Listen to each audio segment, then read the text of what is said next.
Right now, somewhere in the world, a trader is watching a candle rip upward on a 5-minute chart, heart pounding, thumb hovering over the buy button, telling themselves the same lie they told themselves last week. This time I'll get in early enough. They won't. They'll get in at the top. They always get in at the top. 95% of retail traders lose money.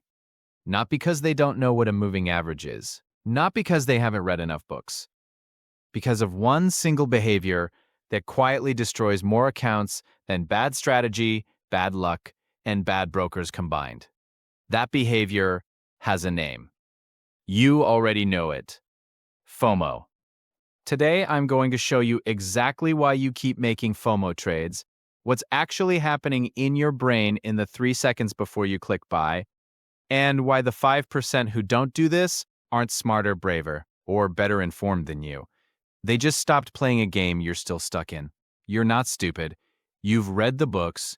You know what a stop loss is. You can explain support and resistance to a beginner in under a minute. You've probably back-tested a strategy or two. And you still watch your account bleed out every time the market moves fast, and you weren't already in the trade. It's not knowledge, it's not intelligence, it's not even discipline in the way most people think about discipline. The difference between you and the trader who doesn't chase is not what they know. It's what their brain does under pressure, and whether they've built a system that overrides that pressure before it turns into a click. Let me introduce you to two traders. Same market, same day, same missetup, completely different outcomes. David is an engineer, sharp, analytical, the kind of guy who builds spreadsheets most people wouldn't understand. He's been trading for 3 years. He has 41 indicators saved across 6 chart layouts. He reads order flow. He follows 11 Twitter accounts that post smart money concepts. David is, by any measure of effort, one of the most prepared traders you'll ever meet. One Tuesday afternoon, a stock he'd been watching for weeks finally breaks out. He'd written the level down. He knew it was coming. But he was 3 minutes late checking his screen, and by the time he looked up, the stock was already up 6%. His stomach dropped. Not because he lost money, he hadn't even entered yet, but because he felt the trade leaving without him. David bought at the top of that 6% move. Full size. No plan for where he'd get out if it reversed, because in his head, this wasn't really a trade, it was recovering a trade he'd already missed. 20 minutes later, the stock pulled back 4%. David held, because selling would mean admitting he'd chased. It kept falling, he sold at the bottom, down almost the entire move he'd been chasing to capture, plus more. That night, David added 2 more indicators to his charts. He decided the problem was that he needs faster alerts, better tools, a quicker way to catch the next move before it runs away from him. He's already looking for the next thing to buy the moment he sees red-hot momentum. Here's what makes David's story so common. He didn't do anything a beginner would do. He didn't skip his research. He didn't ignore the setup. He identified the level correctly, weeks in advance. His analysis was sound. The failure happened entirely in the 3 minutes after his analysis was already finished. In a part of the process, no amount of additional study was ever going to fix. That should worry you a little because it means the failure isn't sitting where you've been looking for it. Sarah used to be a dental hygienist. She's been trading for 2 years. She has one chart, one time frame, 4 rules written on a sticky note taped to her monitor. She doesn't watch the market all day. She checks it 3 times, at scheduled times, and otherwise, she's living her life. That same Tuesday, Sarah saw the same stock. She'd missed the exact same breakout. Her reaction was different, but not because she's calmer as a person, or more zen, or less human. Her reaction was different because of one sentence she has said to herself out loud, probably 400 times. If I missed it, I missed it. There will be another one tomorrow. She didn't buy, not because she resisted some heroic urge. There wasn't really an urge to resist, because chasing simply isn't in her rule set. It's not a decision she makes and overrides. It's a decision she removed from the menu entirely. 2 days later, a different setup appeared, one that matched her actual rules from the start. She took it calmly. It worked. It wasn't exciting. It was just Tuesday. What's easy to miss in Sarah's story is that she felt the same jolt David felt. The scarcity trigger doesn't skip people who have good habits. Her stomach dropped too. Her brain served up the same urgent, insistent message his did. This is leaving. Act now. The difference wasn't in the feeling. The difference was entirely in what happened in the half second after the feeling arrived. And that half second is the only real edge either of these traders ever needed. David and Sarah aren't fictional extremes designed to make a point too neatly. They're both real patterns you've probably lived through yourself, maybe on different days, maybe with different tickers. The difference between them wasn't intelligence. David is almost certainly smarter than Sarah in the way we usually measure smart. The difference is that Sarah made missing a trade emotionally survivable, and David never did. Now let's take this apart properly. Here are the 5 root causes underneath every FOMO trade you've ever made, and why understanding them changes what you do next time your pulse spikes watching a chart. The first is what we can call the scarcity trigger. Your brain did not evolve to trade financial markets. It evolved to survive scarcity, to notice when a resource was disappearing and to act immediately. Because for most of human history, hesitation around scarce resources meant starvation. When you see a price moving away from you fast, your brain doesn't process it as an asset is repricing based on new information. It processes it as the food is running out and everyone else is eating. That is not a metaphor. That is roughly the same neural circuitry.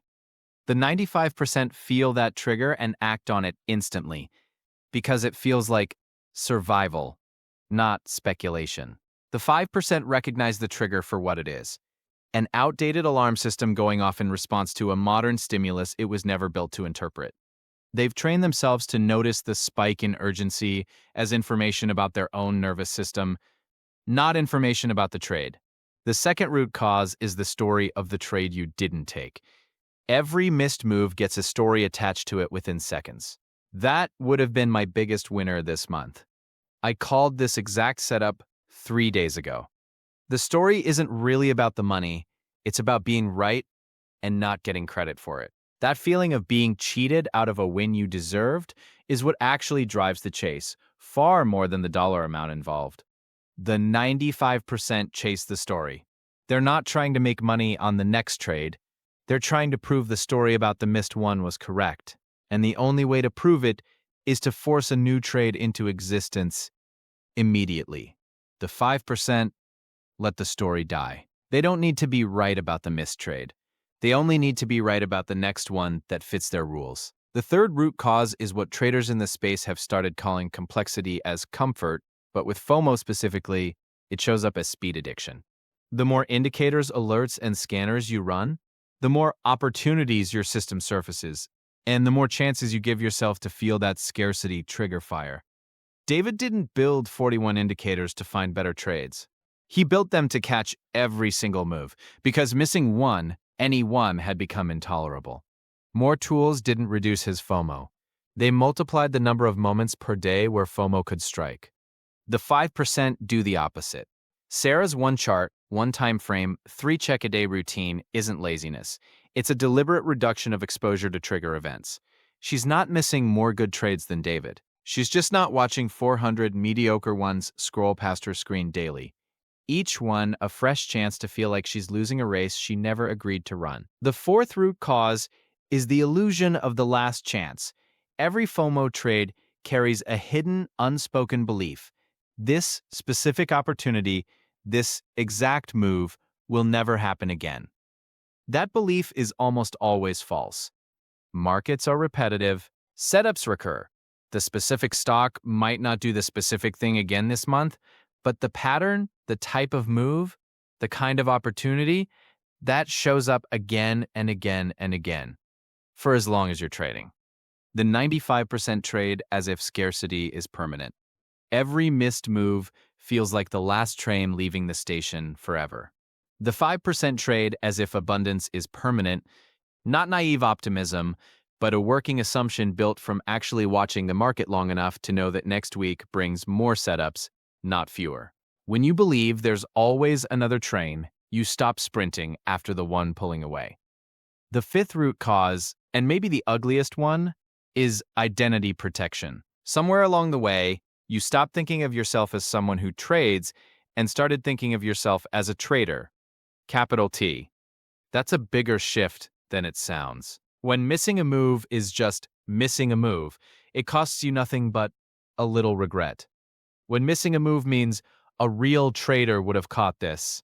So what does that make me?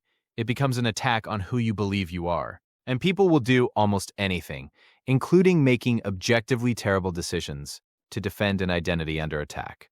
The 95% trade to protect an identity. Every mistrade is treated as evidence against the story they tell themselves about being good at this, and the chase becomes an attempt to erase that evidence before anyone, especially themselves, has to look at it too closely. The 5% separate the two completely. Sarah missing a trade says nothing about Sarah as a trader, in the same way missing a green light says nothing about someone as a driver. It's just a piece of timing that didn't line up. Put these 5 forces together, and you get a fairly accurate picture of what's actually happening in the 3 seconds before a FOMO trade. It's not one impulse. It's a stack of impulses, firing almost simultaneously, each one reinforcing the others. The scarcity trigger supplies the urgency. The story supplies the justification. Speed addiction supplies the constant exposure. The illusion of the last chance supplies the false deadline. And identity protection supplies the emotional stakes that make walking away feel unbearable. No single one of these, on its own, is powerful enough to make a rational adult click buy on a trade they know doesn't fit their plan. Stacked together, they are. So that's the anatomy.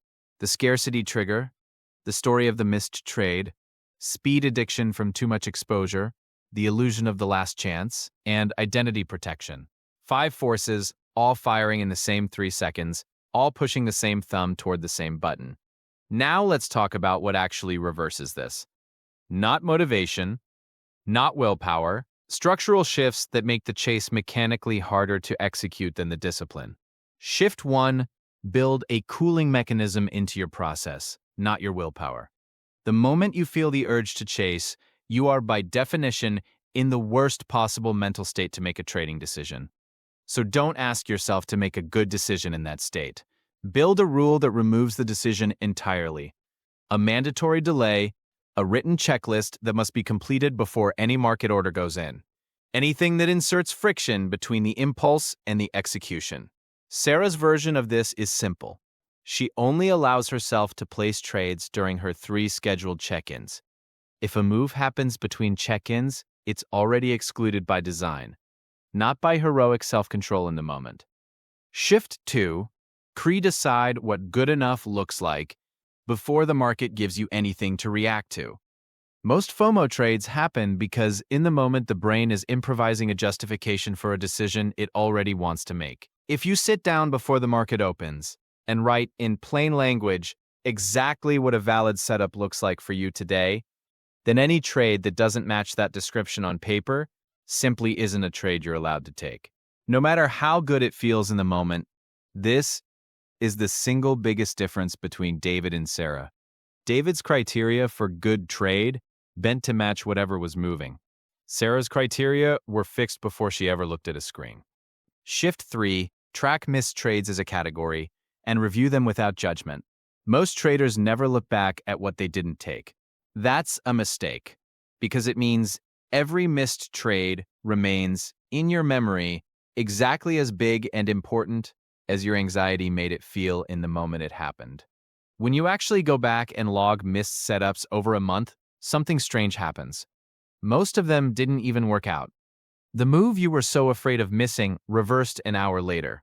The stock you chased in your imagination gave back the gains before the close. Reviewing missed trades honestly kills the myth that every missed move was a missed fortune. Shift 4, reduce your surface area for triggers.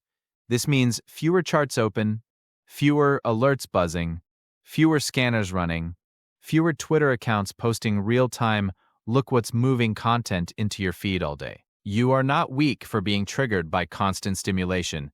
You are human, and humans respond to stimulation exactly the way stimulation is designed to make them respond. The fix isn't more discipline while staring at 11 screens. The fix is fewer screens. Shift 5, replace the story of the missed trade with a different story. On purpose, immediately. When you catch yourself narrating, "That would have been huge," interrupt it deliberately with the accurate version. "That was a setup that didn't match my plan, and I don't have enough information to know if it would have worked." That sentence is boring. It's supposed to be. Boring sentences don't trigger chasing. Dramatic ones do. Shift 6. Separate your identity from any single trade, missed or taken.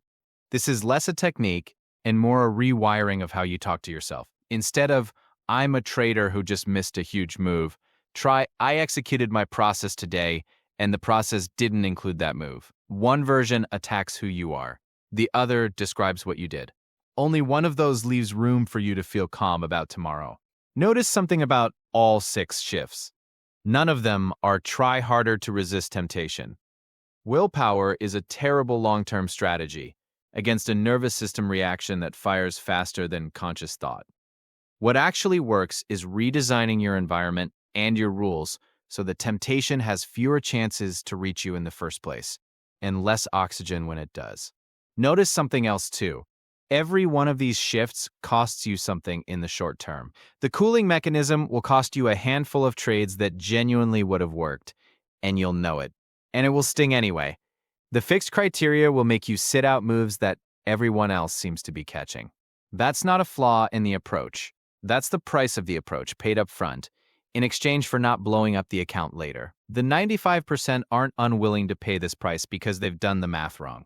They're unwilling to pay it because nobody ever framed missing trades as a cost worth paying deliberately, in advance, on purpose. This is where the deeper shift happens, the one that goes beyond tactics into identity.